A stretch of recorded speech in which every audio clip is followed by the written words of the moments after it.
Great. Well, welcome everyone to this Hugh Hodgson School of Music Common Hour. I'm Pete Jutras, the director of the Hugh Hodgson School of Music, and we're so pleased to have you all here. We're especially pleased to have a very special guest, Lawrence Brownlee, with us. I'm not going to take up much of his time, but one of the world's greatest singers and a great activist, and we're really looking forward to the conversation and the questions that we can ask. For anybody who's new to this format, Common Hour is kind of time in the School of Music where everyone comes together once a week to share ideas and talk about things relating to music and their careers and their growth and their development. And while it's been tough with COVID, being able to have great virtual guests like this is one of the silver linings of these times. So we're really pleased to have Lawrence Brownlee, and I'll turn it over to Mark Mobley, who's going to moderate. I'm looking at a fantastic picture of Lawrence Brownlee and Ruth Bader Ginsburg, and would like to welcome him to the stream. Hello. How are you? Very well, thank you. How are you? I'm well, thank you. Thank you very much. Yeah, and thanks so much for doing this. So we have a lot of questions. I've got questions. There were questions submitted by students. We want to get to talk about social justice and what's going on in your career right now, but I just want to establish a couple of basic things. Where are you, and who are you with? Okay, I am currently in Niceville, Florida, where I live, and I am home with my wife and two kids. They are here. Well, my son's at school. It is his birthday today. He's 10 years old. Nice. It is also my wife's birthday, and I'm not going to say her age because a man never says a woman's age. But they're both celebrating birthdays today, and my daughter is here as well. She's doing schooling from home, so I'm with my family. Nice. Now, how are y'all holding up during COVID? I've been busy doing a lot of things. I just recently came back from Philadelphia. I've been to Chicago. I've been to a few other places. Next week, I'm traveling to Europe. So I've been doing some virtual musical things. I did something with the Tallahassee Symphony about 2 weeks ago, 3 weeks ago, rather, and doing some online projects, but working on some music, it's really important to me to try to be productive during these COVID times and not just to sit at home like a bump on a log. So I've been trying to just be as efficient with my time and not to waste it. I'm happy that football is back. I'm a huge football fan, so I've been watching football as well. But just trying to look at the silver lining in this whole situation, getting the opportunity to share with my family and do things like that. So that's what I've been doing for the most part. So to give people who might not know a sense of your career, what are some of the things you were supposed to be doing that you aren't because of COVID? Like, what are some of the roles you're supposed to be singing or opera houses you were supposed to be appearing in? So everything was shut down as of March the 8th for me. So in that time, gosh, I should have done about 10 orchestra concerts, anywhere from Santa Cecilia in Rome, something in close to Frankfurt. I was supposed to do a few recordings. I was supposed to sing operas in Argentina. I was supposed to be at Covent Garden this year. I was supposed to be at the Metropolitan Opera this year. I was supposed to do a lot in Copenhagen, recording something and singing a role for the first time. Actually recording a few things and singing 2 roles I've never done before. So I was supposed to be very busy. My schedule is such that I have been on the road.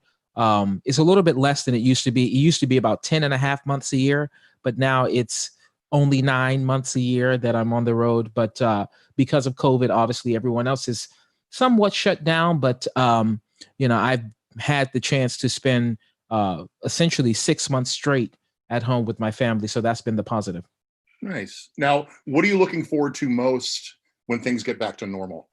Well, I keep saying that I hope things get back to better than normal, and that's my hope. I think people will be starving for live music. I think they will be ready to return to these venues when it's safe to experience live music in the scenarios, the setups, the places that were built and meant for live music.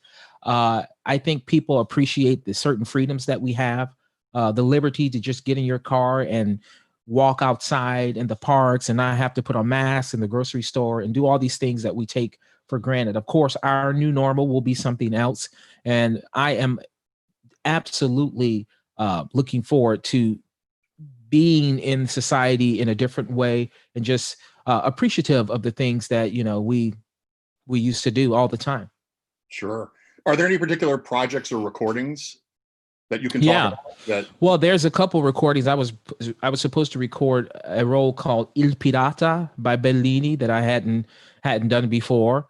I was supposed to do that with an extremely wonderful cast and conductor in Köln in Germany.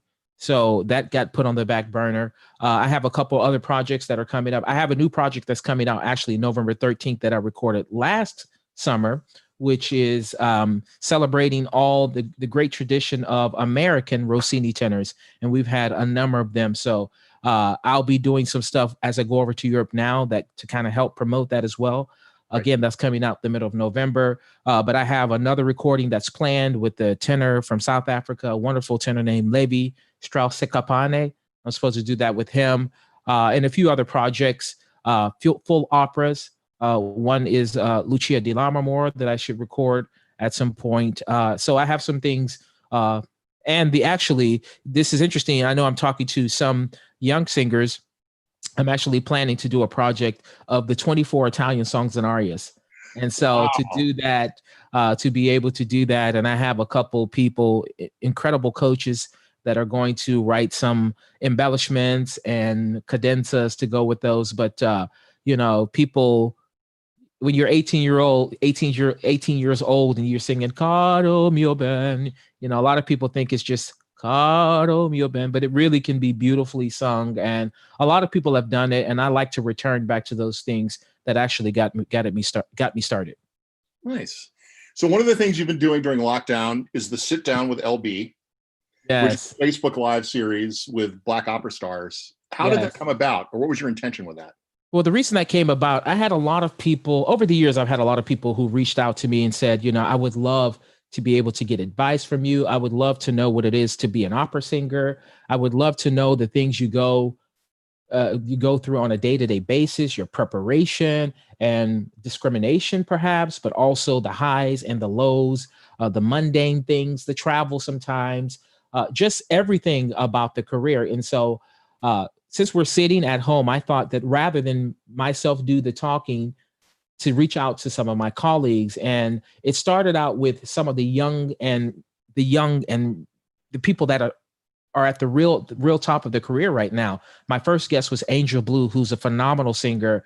She sang at the Metropolitan Opera. And then I had Will Liverman, he came on, and Janae Bridges and Solomon Howard. All of these people are having wonderful careers.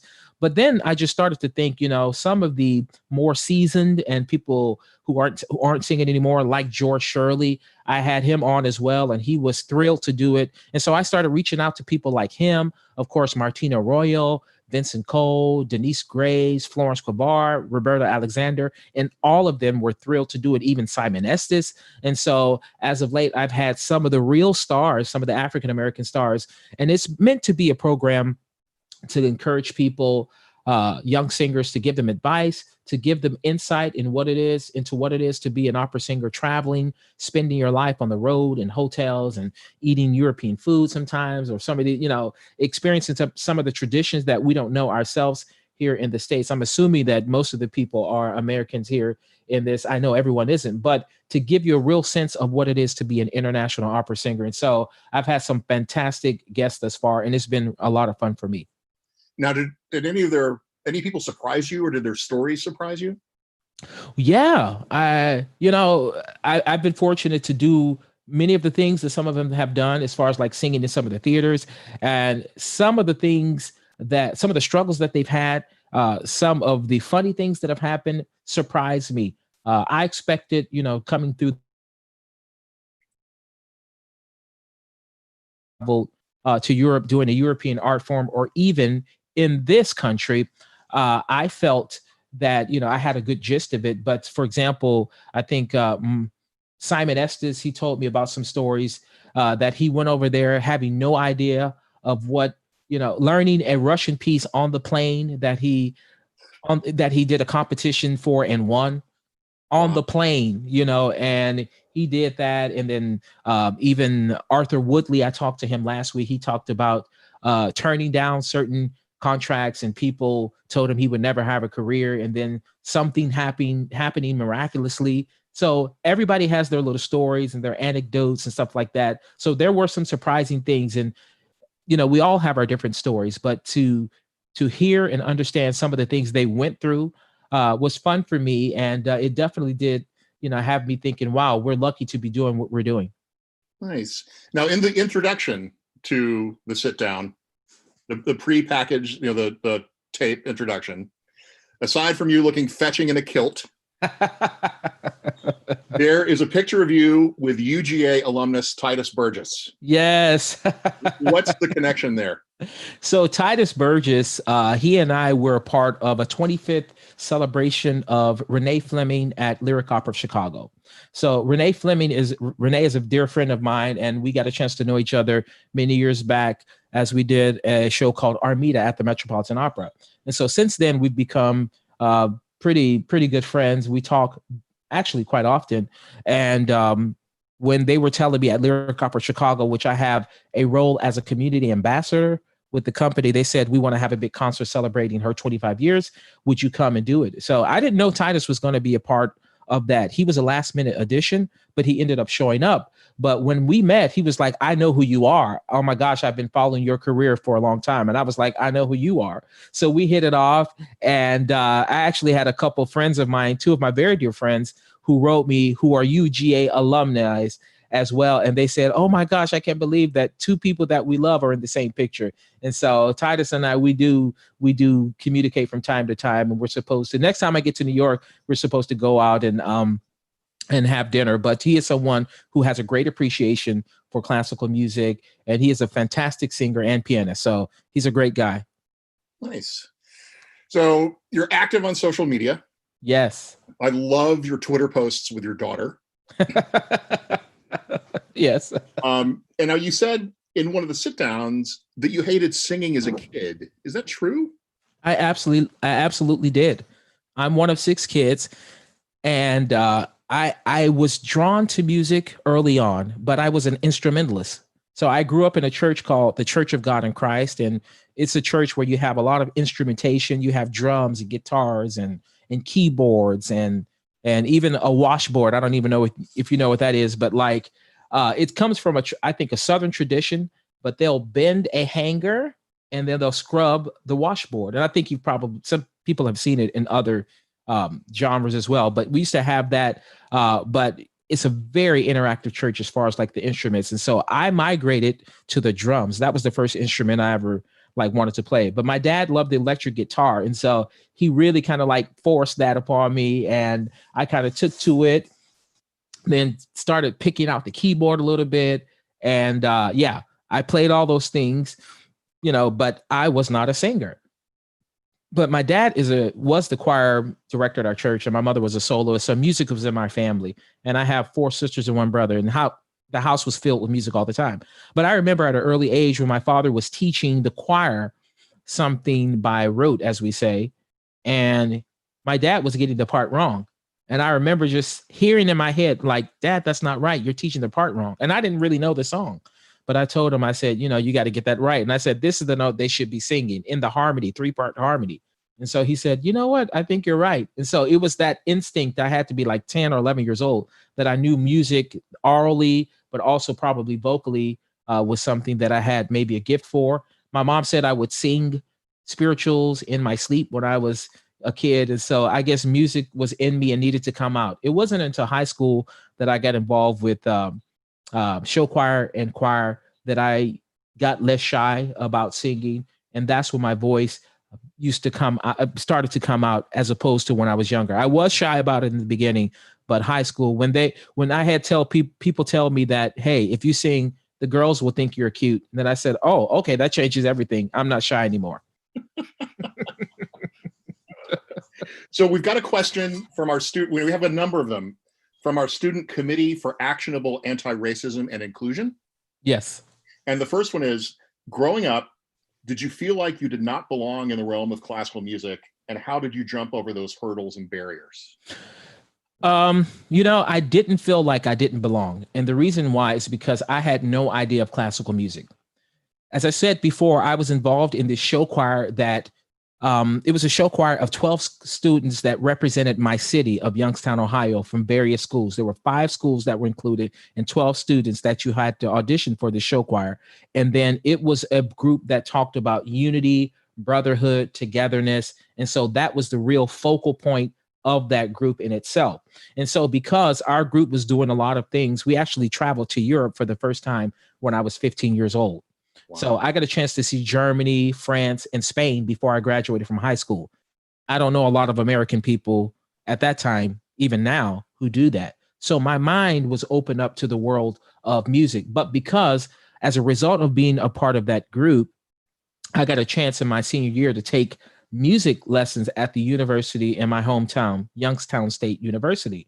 And so it was there that I was taking voice lessons, and it was classically trained voice lessons. And so I was taking voice lessons and I sang in the recital at the end of this program. And there was a gentleman who approached me and he was extremely excited about my voice. And he said, "Oh my gosh, where are you from, kid?" And I said, "The east side of Youngstown, Ohio." He said, "You have a voice that the world needs to hear." And so he told me early on that I should be singing classical music. And so I believed him. Wow.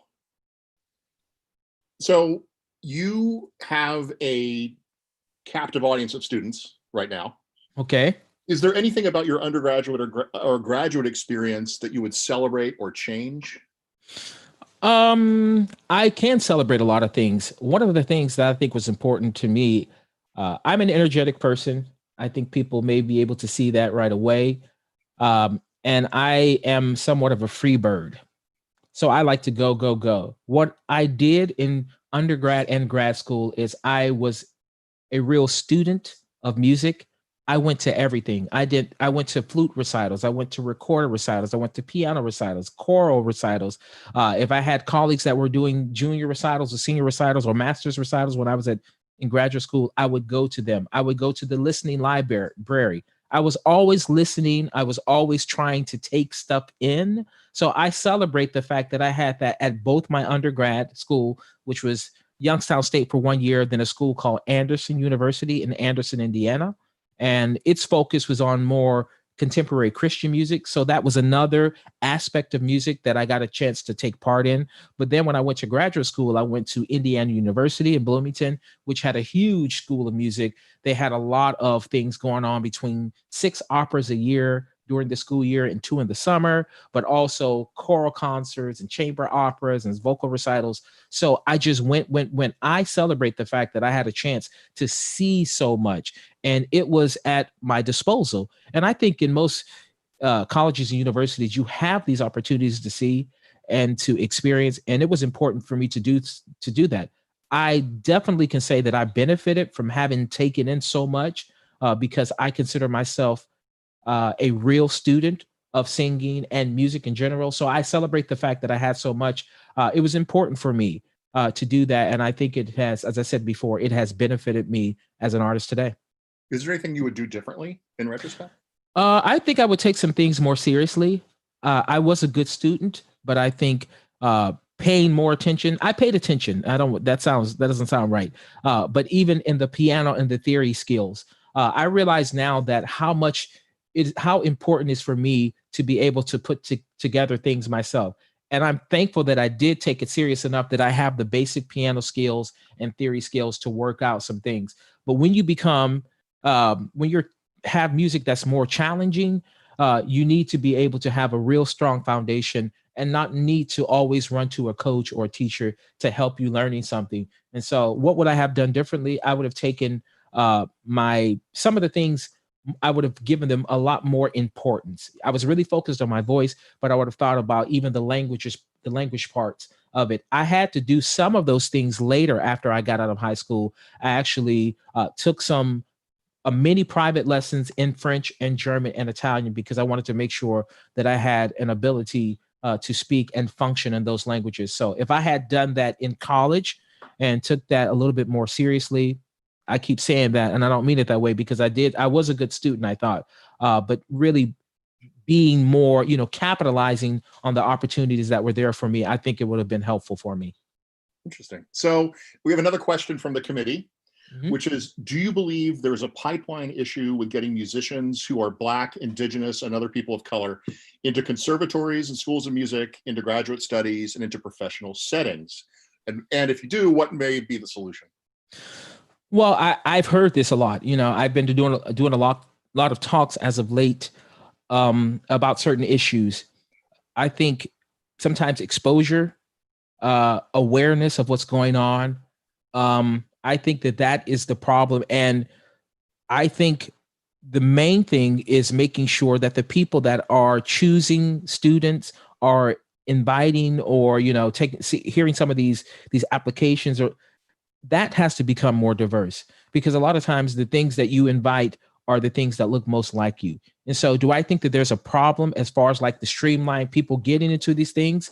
I have many friends of color that have been in institutions like Juilliard, Manhattan School of Music, Curtis, all these things. And so, I think more than anything else, and people are working on this actually, is that there is going to be, I think people are trying to put things together so the information as far as to how to apply for these things, where to apply, when to apply, will be much more available and targeted to people of color, so they make sure they don't miss the auditions, and they're not at the last minute trying to get themselves ready for some of these important universities to get acceptance. So you finish your studies, you make your debut in 2002 at Virginia Opera. Mhm. Within 5 years, you're singing at the Met, and soon you're singing all over the world. So I want to talk to you. We have a question from a student, Melvin Robinson. Mhm.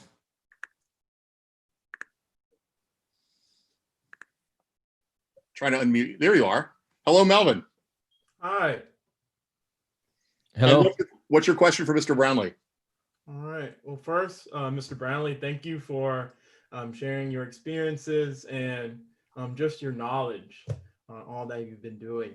A question that I have for you is kind of a two-part question. I think there are a lot of musicians who like to believe that when we are making music, everything is equal and the shared experiences rises above injustice. Certainly, there's a therapeutic quality to making music in the community. We are aware of this now more than ever. But making music together does not transport us to a utopia. In so many unfortunate ways, classical music is traditionally white, a white space from a white frame. I am curious about any experiences you can recall where you felt most uncomfortable, perhaps most comfortable. If so, what are those feelings, and what experiences helped you to find the best efforts to transform musical culture into these shared spaces of belonging? Yeah, that's a good question. And I may touch back into you to make sure I stay on track. But let me say, I know that my experience is different than others. And one thing that was important for me is early on in high school, as I talked about, in being a part of that show choir. And that teacher, who is really like my second mother today, she is a Caucasian person. She insisted that we look at everyone as equal partners, as equal in society, as equal in music, that music had no color, that it was important that we saw the world that way. And our whole message was going around the world sharing that idea. I mean, this is the first time that, even though I had a fairly mixed high school, this is the first time that I began to spend intimate time with different races outside of my own. My church was largely Black. I think it was probably 100% Black. And when I went to high school, I interacted with people, but I didn't go and stay overnight or share, birthday parties and stuff like that until I got into this show choir. And so in this show choir, we became like family. And so for me, it opened up my mind to see the world in a different way. And I know I know that that is not the experience that a lot of people have in this society, but it was important. And I am so grateful that I had this idea of equality, even though outside of that in the larger world, we saw instances that we knew, even today, we know that there is a lack of equity and equality. But taking that message around the world, it made me see the world in a different way. And so when I go into places, I don't think of myself as just, a black person. I don't think that music is only for black people, only for white people. I think music is for everyone. In orchestra auditions, a lot of times people will be behind the curtain. You don't know. You don't know what color that person is that's playing any instrument. The same thing, we don't do the same thing with singing. Singing is largely also visual, what people see, how you emote, how you express. And so sometimes people might be turned off by the faces they see. But even if you're singing for someone who is perhaps not accepting of you, I think you have an opportunity in the way you present yourself to change their opinions. I hope and I believe that people's opinions have been changed of me because I have transcended this idea of black or white. I've known for a fact that I've done shows before where people have said, this short black guy came on stage, and by the end of the night, we forgot that he was short and black because we somehow transported them to this alternate, universe or alternate experience. So how do we come in to these things and try to change the culture and try to change the idea that music isn't for everyone? When we, myself and other people have the opportunity, not only black people, but, Latinx and Asian or all the various, groups that are represented in music, I think it's important that we make something special that people remember. And it's not about what they're seeing as much as what they're hearing and how expressive of an artist. I believe that music does transcend. I believe the fact that I've traveled the world, being able to share this gift that I feel that God has blessed me with has been, my life's testament that is for everyone. And I've been able to bring this into my own community and people from my church and people from my neighborhood and other people who didn't know that there were black opera singers felt like, oh my gosh, I believe now I'm interested in this music, or I believe I can do great things. So I think it starts with us on an individual basis to make sure that we try to make the most of the time we have in front of people and that we can eliminate this idea of being a certain subculture because we are first an artist that communicates and touches people. I don't know if that clearly answers your question. No, it does. And it leaves me with a lot to think about. It's definitely a different narrative that I haven't heard of. But it was very much informative. So thank you. Yes. And I will say this too. There are people who won't want to hear us. There are people who might not want to hear you. And we hope that that is a diminishing group. We hope, even in America today, that seems to be more polarized. No, let me rephrase that, is as polarized as it has been for forever. I still feel, and I know because I've been fortunate to do a lot of wonderful things that I never thought I would do.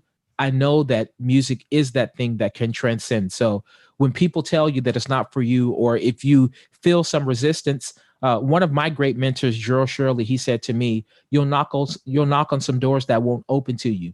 You just have to knock on other doors. So if you have the talent that your voice should be out there, that you should be singing, that you should be representing this world of music and yourself and your culture, then I think you should go after that and know that there are people who want to hear you sing.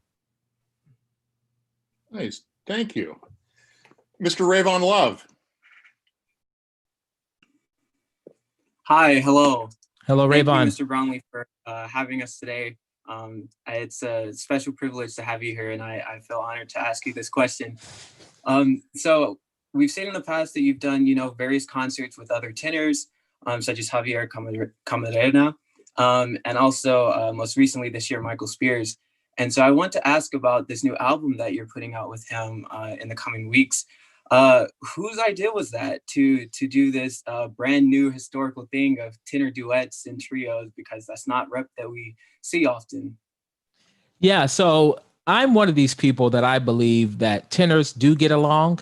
Actually, People think that tenors don't like each other. I don't believe that because I don't think I think you're always competing with yourself and never anyone else. I truly believe that with my whole heart. So this album is called Amici e Rivali, which is Friends and Rivals. So a couple years ago, I was reached out to by an organization, a theater called the Concertgebouw in Amsterdam. And they wanted me to do a recital there or a concert with the orchestra. Then they came back and said, we'd like to put you with someone else. Do you have in mind someone? Because the series that I was doing was not a part of their regular season. It was actually someone who was coming in from Amsterdam to have us there in the Concertgebouw. This happens all the time. And they said, they do a lot of orchestral stuff. They said, since it's just vocal, we'd like to pair you with someone else. And so I said, well, how about Michael Spires? Because Michael Spires, American guy, we've known each other, mutual respect. We said, hey, let's do this recital together. He has a very big international career. He does a lot in Europe. And so he's well loved around the world, but specifically in Europe, I should say. Well, even in growing more in the States now. But this idea that Michael and I should do this recital together. So when Michael and I were talking, we said, hey, why don't we do some of the duets of Rossini? Because if it's going to be two tenors, let's look for duets. Anytime you do a recital or an orchestra concert with another singer, you always like to try to do duets. And so we're like, two tenors, let's see if there are some tenor duets. So we said, okay, Rossini wrote. So Rossini actually wrote quite a bit for two tenors specifically, but many tenors. But the tenors he wrote for was a guy by the name of Andrea Nozzari and Giovanni David.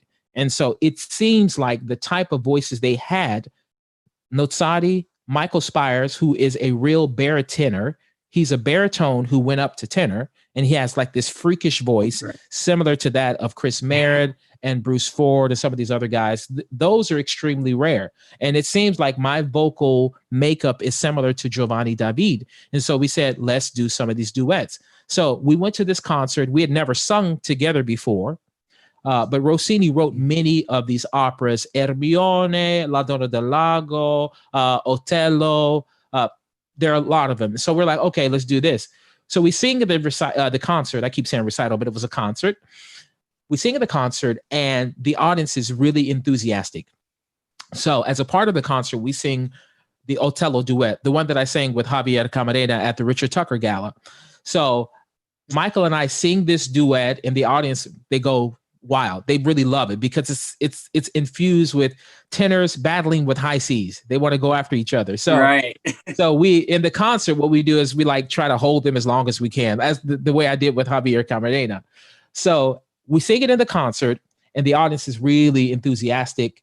And then we go up the steps, and I say to them, I said, if they want to hear again something, if they want another encore, let's do the Rossini Otello Duet again. So they were very excited. We come back down. And so I said to the conductor, who's a friend of mine, his name is Mikhail Balka. I say to him, let's do the Rossini duet again, the Otello Duet. So we do it. When we do it, someone in the audience records it. They record it, and then they put it on YouTube the next day, and it went like viral. Yeah. People were like, it was like everywhere. We're like, oh my gosh. People are like instant messaging me and texting me. They're like, oh my gosh, this video I saw with you and Michael Spires. So because of that response, I was like, is there an album that features all of the duets and trios of Rossini? And then I did some research, and I found out that there had never been an album like this done that was housed all of these duets and trios. And I said, why don't we do this? And so I called Michael. I said, what do you think about this idea? He was like, great. So I went to Warner Records and said, what do you think about this album idea? And they said, oh, we love the idea. And so that was the beginning of it. But it came as a result of us doing that concert together. And of course, the response that the duet with Javier Camarena also had, that people seem to like the fact that two tenors were going after it. And so the roles of these operas are sometimes friendly and sometimes rivals. And so that's how the name came. You know, I came up with the name Friends and Rivals, Amici e Rivali. Wow. Thank you. Thank you. Yeah. So. Mr. Cole. Hi, can you hear me well? I can hear you, Cole. Yes. Awesome. Hello, Mr. Brownlee. I'm Cole. I'm here with my brother. We're both singers here at UGA. Nice to meet you. Nice to meet you. I think that all singers and performers are running into this problem coming out of the summer and in the time of COVID, that we're all starting to perform again and we're running into stamina issues. I'm wondering how you manage to keep up your performance stamina, and does, online performances and live streams, are those a good substitute for live performances and trying to achieve that? Well, it's part of it is having a place to perform. But I think one of the things that you can do is to make sure that you're actively singing. And I tell people all the time to make sure, especially for, you young singers that are traveling right now, to make sure that when you can hit the ground running, that you're ready, and not to have to get ready when things open back up. So all the time you can be doing things that are investing in your career, in your future, your preparation, how you begin to put things together. While you're sitting there, you don't have to be just waiting. You can be actively doing things. So both of you sing. You can do an in-home recital for each other. You can get, you can be socially distant, and you can get a group of people and be, 6 feet apart and make sure that you sing for each other. You can, as far as I don't know what the regulations in the state of Georgia are right now, or what type of online things you're doing right now, studio classes and other things, but you can be singing to make sure that the muscles and all of these things of your voice are in good shape. They're intact so that you can hit the ground running when COVID is done, or we get a better grip on what COVID is. So that's what I do. I have this piano here and I do sing through stuff. I'm preparing some things, as I said before, preparing the 24 Italian songs and arias. And so I am singing. And so I believe that my stamina, when I have to go and sing a full-fledged opera that I haven't sung since February of this year, that I should be ready to go when it comes, hopefully in February of next year. It'll be a whole year that I won't have sung a full opera, because the last one I sang was a Houston Grand Opera, and the next one I will sing will be at Zurich Opera, if that goes forward. A lot of the things in Europe are happening, but leading up to that, I want to make sure that I'm singing enough that I feel like I have the stamina, and to make sure you're not trying to get ready at the last minute. Does that make sense? Yes. Thank you. Yeah, you're welcome. Thanks. Maya. Hello. Hello, Maya. Hi. Thank you so much for coming out and doing this. I'm so excited to meet you virtually. You are a raving inspiration to a bunch of young singers, especially these days, but especially to singers of color. So I just want you to know that you have a mounting legacy that I'm sure you're aware of, even if you don't say it out loud. But I wanted to ask you, with all of the changes that we've seen to the industry, incorporating virtual sort of ways of sharing music and whatnot. And I've seen a bunch of new projects coming out, and you working on a bunch of these projects in your virtual concert with you and your friends earlier in the summer. It was Lyric Opera of Chicago. Yeah, it was really, really nice. Thank you. I was just wondering, and also on top of that, with the addition of the sort of political and social sphere sort of changing the way that the opera companies look, and the board members now hiring on new people to the boards of color, I'm just interested in how do you imagine post-COVID opera industry is going to look and feel? And then maybe if it's different, how would you like it to look and feel in an ideal world? Yeah, thank you for that question, Maya. I've been telling people that it's very easy to be an ally right now. And because of the things that have happened, of course, most egregiously and recently, the catastrophe of Breonna Taylor, of course, George Floyd, there's so many Ahmaud Arbery, so many names I could say. I think because of COVID, people have had to sit and watch. And so everybody's saying, oh, we're an ally, we're an advocate. I've been challenging people, and a lot of my colleagues, we're talking to people, don't just make this an opportunistic move right now. Oh, we're going to do something. We don't want any type of PR hires just for the optics. That's not what we're interested in. These boards need to be more diverse. The administration needs to be more diverse. We need to have a better amount of colorblind casting, inclusivity. That's what I hope and pray will happen. But it starts up top. And the wonderful thing about, where I am now in my career, a lot of these people who are taking on positions of general directors and artistic administrators and even agents, I said to them, why isn't this way? And some of these people, most of them are my friends and colleagues, people that I went to university with, people that I've known, people who were former singers and are now working in administration. These are some of the people now who I have long relationships that I can push them and say, look, I don't want you to pay lip service to this. I actually want you to do something.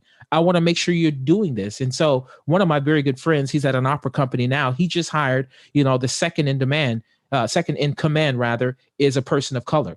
And he's a person of color, and he's also a gay man. So basically, he's wanting to make sure that representation is going to happen in that respect. But I'm pushing him and saying, look, you need to make sure that you need to go the extra mile to make sure that equity is there. You can't do things in the same way and want to have a different result. And so go beyond this, because we're going to hold your feet to the fire. We're not going to let you say something, because yes, if you're in solidarity, go further than just changing your Instagram post for one day where you have the black screen or writing Black Lives Matter or whatever it is you want to do. Do something substantive that you can feel like I am really doing something more than paying it lip service. So I hope that we will genuinely be more diverse. I'm talking to various companies: Los Angeles Opera, Houston Opera, Lyric Opera Chicago, Seattle Opera, Opera Company of Philadelphia. I work as an artistic advisor. I've talked to all of them directly and said, look, you don't need to have community outreach. You need to have community engagement.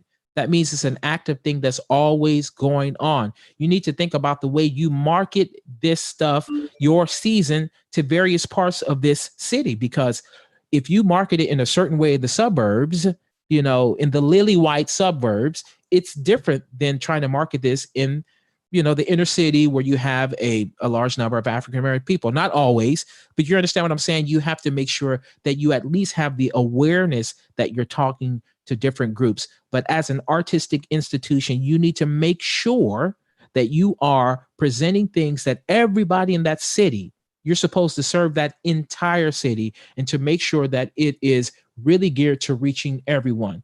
So I'm hopeful that that will happen. Myself and some of my other colleagues, I'm sure you've probably seen some of them, we're making sure that they're not just paying it lip service, but doing the work to make sure that when we come out of COVID, the audience will be more diverse. The administration will be more diverse. The board will be more diverse. And so that's the hope and prayer, and I think it will happen. I'm going to make sure something changes. I think that was brilliant, and I think that was a perfect answer. And you and like Karen Slack and Julia Bullock and all of your people who are in this industry, I've been seeing you guys push this message. So I'm very excited. And I think it'll be great for the health of opera too, for this sort of new shift. So hoping and praying for that paradigm shift. Thank you so much for answering the question. Well, it needs to happen. People are talking about opera is dying, which I don't believe. But what we have to do is to expand the audience. When I was talking about Lawrence Brownlee and Friends, the whole premise behind that was to reach out to different communities. Those concerts always start with opera, but we do other genres as well, which I think then gets people off the fence who may be somewhat interested, and they love jazz, but they're not a big opera fan. But once they see that the same people who sing opera can sing art song, can sing jazz, can sing American popular song and spirituals or gospel, they're like, you know what? Let me give this an opportunity. Let me give it a chance. And so that's been the real focus behind it. And thankfully, it's been successful already in Houston and Chicago and now Philadelphia. And I have plans to take this to other places as well, because I think it's something that needs to be done all over. And I'm one of these people that feels like, as an artist, I need to be in the trenches and working hard to make sure that this art form in the future is still around. And I believe it will be. We just need to expand who this art form is for. Nice. Awesome. Thank you. We have a faculty question. Dr. Broughton.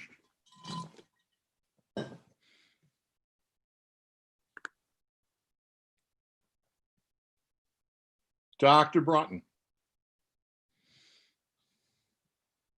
Mr. Brownlee, thank you very much for joining us. Yes, sir. How are you? I'm quite well, quite well. I'm tenor on the faculty, and I am ecstatic about your work, as all of the world is, not just America, but all of the world. Would you say that in terms of your being able to get these continuous and repeated contracts around the world, would you say it is more based on your gift or your work ethic? Honestly, thank you for that question. It's good to see you again, Dr. Broughton. I think it's a combination of the two of them, because every time you perform anywhere, it is an audition. So your work ethic is always visible. It's clear that you have that desire to try to dot the I's and cross the T's. That is something that I always try to do. I realize, we talked about me being African-American. I kind of came from this underdog identity. I had people in the beginning of my career who told me that I wouldn't be successful because I was a short Black man, and so my work ethic has been that I have to be better in order to be equal, then have to do something special.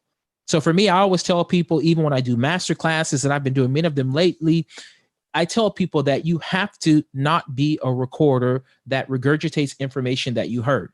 You have to be an expressive artist. So that comes with dotting the I's and crossing the T's. So the work ethic is built into how I carry myself. So when I go on stage, it's me auditioning for the next role and to be rehired. Because if you go a place and you don't get invited back constantly to these various places, then I think something's wrong. But if you can go and have them be interested to bring you back and again, and again, I think, yes, my preparedness, my work ethic, all of these things, in addition to the talent that I have to have. You have to have some type of talent to be in this business, and especially to be fortunate to sing at a certain level. So it is a combination of all those things working together. It is not enough just to have the talent. Some people think, okay, I have this uniquely, wonderful or beautiful voice, this God-given instrument. And, even I'm not getting, biblical, but it talks about in the Bible being a steward of your gift. And you have to make sure that you cultivate that thing that you have. Even when you see people that are 7 feet tall who play in the NBA, you can tell a difference between the people who have the gift and they work hard. So the gift comes by you have the gift, but you have to work hard at it. So the work ethic is absolutely essential to put together with the gift you have. Awesome. Fantastic answer. Thank you so much. Thank you, sir. Thanks. And we have one more question. Yeah. Yeah, this is Emily. I'm just asking the question on behalf of a anonymous attendee. Mm-hmm. So the question is, are there parts of your formal curriculum that you feel were unnecessary or unimportant? And are there ways our traditional curriculum / requirements inhibit our growth and development as well-rounded professional musicians? I'm going to be honest. I think, and this is no offense to anyone, I hope I'm not stepping on anyone's toes. If you are in a performance track and you really want to be an active performer, and the powers that be encourage you and allow you to continue on that path of studying, I feel like it doesn't happen in some places because they have more conservatory settings and if they're really focused on the performance aspect of it. But I think the things that are really could be more helpful. And at some point I've been approached about being on faculties at various schools. And I haven't, I'm still actively performing. And one of the things I would like to implement, or some of the things I would like to implement, is a better focus on the languages. The languages are really, really important as an actor performer. As I said before, when Mark asked me about one of the things I wish I had done, it's the languages and really the application of that. I think it would be great if whatever language it is, you had real conversation classes. I don't know if that makes sense, but if you are someone who is going to be focused on German lead, I think a good working knowledge beyond the grammar of that language is absolutely essential. And I try to do that with any of the languages that I have in French, Italian, and German. Music history, I took, it is not as beneficial to me now. It's great to know where these things came from, but I had to take music history, and I'm not applying probably 90% of what I learned in music history. It is nice to have, and that's no offense to anyone else. If there's a music history teacher on here, I don't mean to offend you.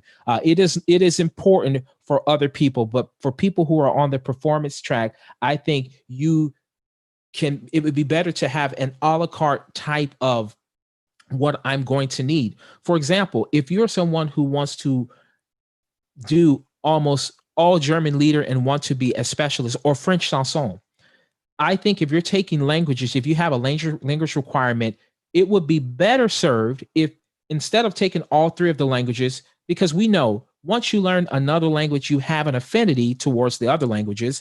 I think it would be great to say, you know what, I'm going to take 3 years of French instead of taking a year of French, Italian, and German.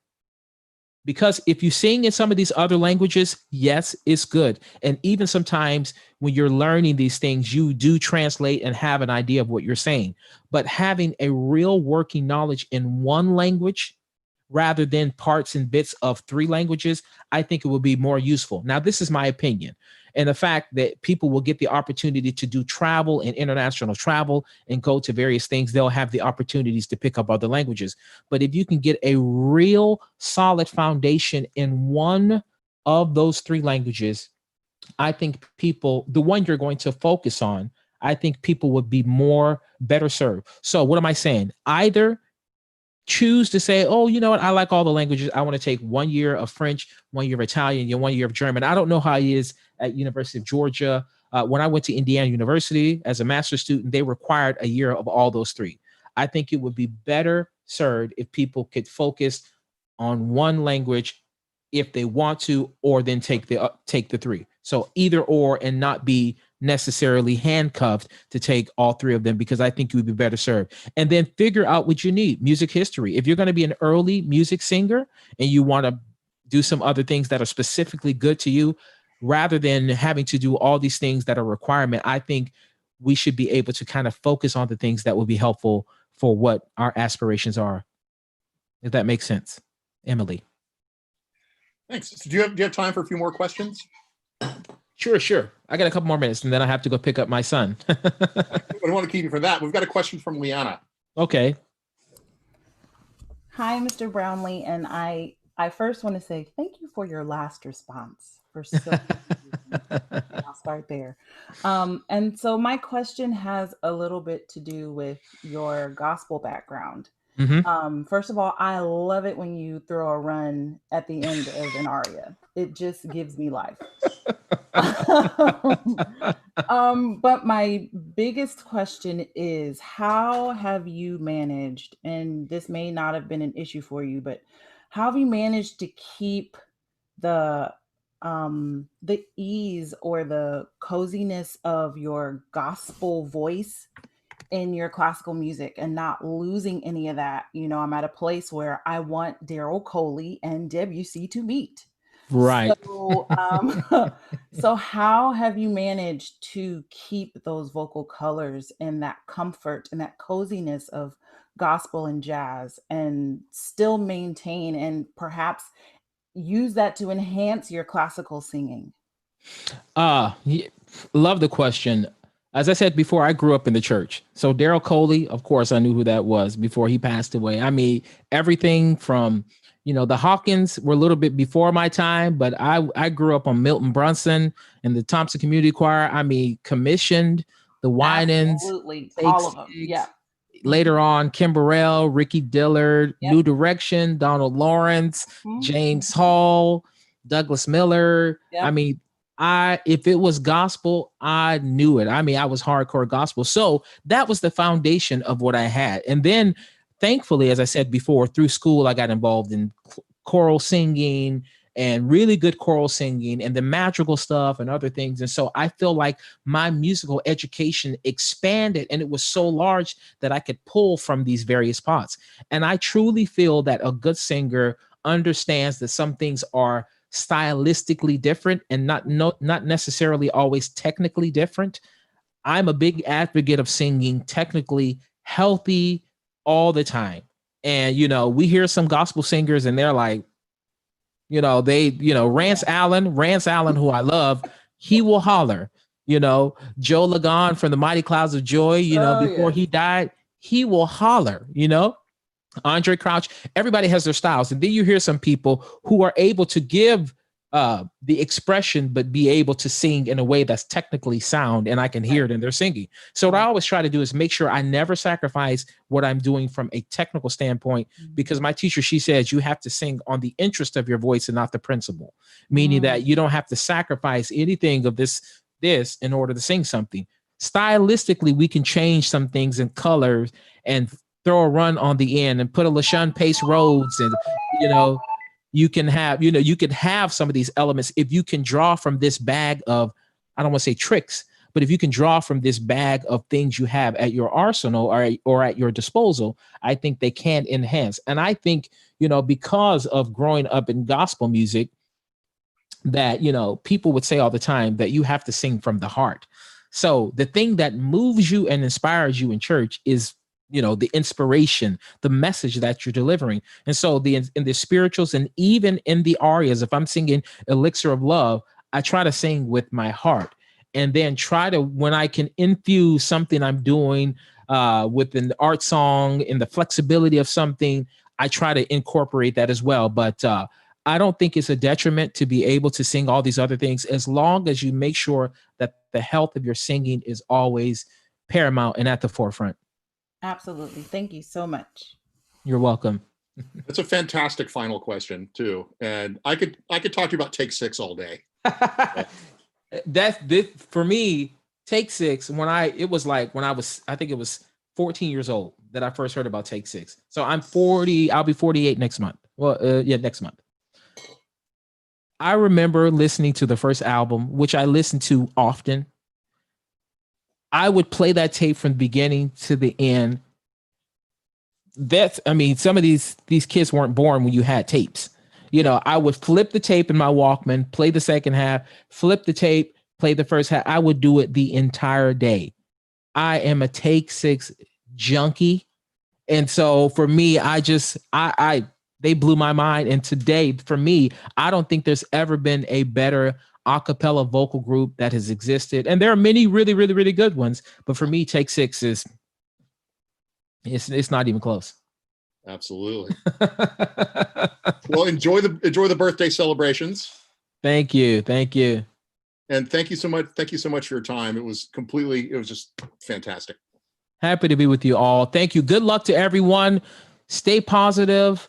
I know COVID is something that, you know, everybody's dealing with in their own ways. But I truly am a person who's a glass half full. I believe that we will be better when we come out of this, and keep making music.